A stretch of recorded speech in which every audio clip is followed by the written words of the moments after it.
السلام علیکم ورحمۃ اللہ وبرکاتہ۔ میں ہوں آپ کی ہوسٹ عنایا، حاضر خدمت ہے این جے ڈریم ٹی وی کے پلیٹ فارم سے۔ آج میں آپ کی خدمت میں ایک بہت اہم موضوع لے کر حاضر ہوئی ہوں۔ آج ہم خبروں کی دنیا سے ہٹ کر آپ سے ایک موضوع پر تبادلہ خیال کریں گے۔ آج ہم آپ کے ساتھ آپ صلی اللہ علیہ وآلہ وسلم کا ایک واقعہ بیان کریں گے۔ ہمارے پیارے نبی حضرت محمد صلی اللہ علیہ وآلہ وسلم کے علم میں یہ بات آ گئی کہ آپ کا آخری وقت آن پہنچا ہے، تو آپ صلی اللہ علیہ وآلہ وسلم مسجد میں تشریف لے گئے اور صحابہ سے اپنا حق معاف کروانے کی نیت کی۔ وہ دو جہانوں کے لیے رحمت بن کر آنے والے آخری پیغمبر حضرت محمد صلی اللہ علیہ وآلہ وسلم کھڑے نہیں ہو پا رہے تھے۔ ان کے ایک صحابی نے انہیں سہارا بھی دیا ہوا تھا۔ آپ صلی اللہ علیہ وسلم نے فرمایا، اے میرے صحابہ، اگر میں نے کسی کی حق تلفی کی ہو تو وہ مجھ سے بدلہ لے لے، لیکن کوئی کھڑا نہ ہوا۔ پھر آپ صلی اللہ علیہ وآلہ وسلم نے دوبارہ پکارا کہ میں نے کسی کا حق مارا ہو، وہ مجھ سے بدلہ لے لے، تب بھی کوئی نہ اٹھا۔ اس کے بعد اللہ کے پیغمبر نے ان سے ایک بار پھر وہی کہا۔ اس دفعہ ایک صحابی اپنی جگہ سے اٹھے اور فرمایا، ان صحابی کا نام حضرت عکاشہ رضی اللہ تعالیٰ عنہ تھا۔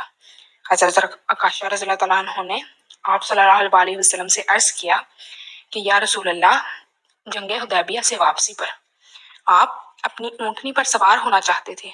میں نے اپنا ہاتھ آپ کی جانب بڑھایا، آپ اپنی اونٹنی پر سوار ہوئے اور عصا اٹھانا چاہا۔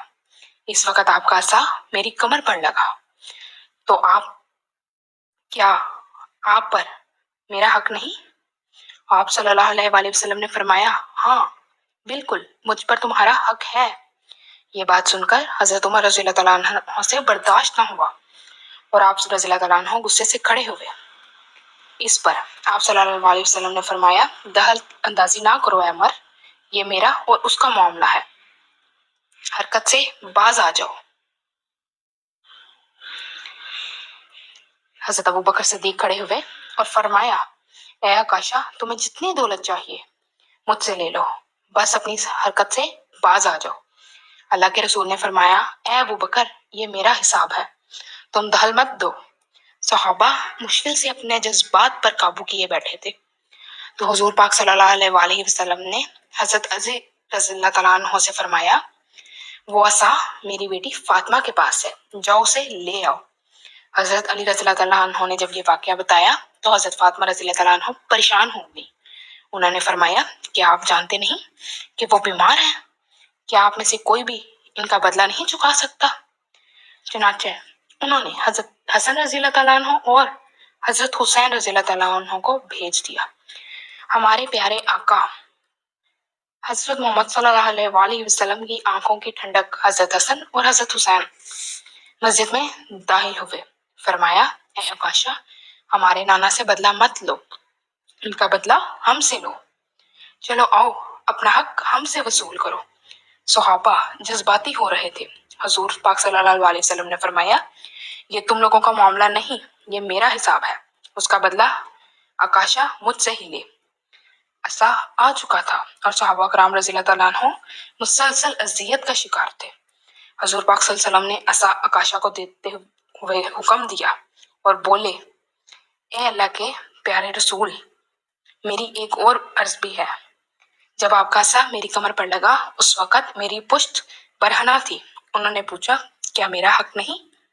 یہ سننا تھا کہ تمام صحابہ کرام کھڑے ہو گئے۔ حضور پاک صلی اللہ علیہ وسلم نے انہیں سمجھاتے ہوئے کہا اور فرمایا، یہ عکاشہ کا حق ہے۔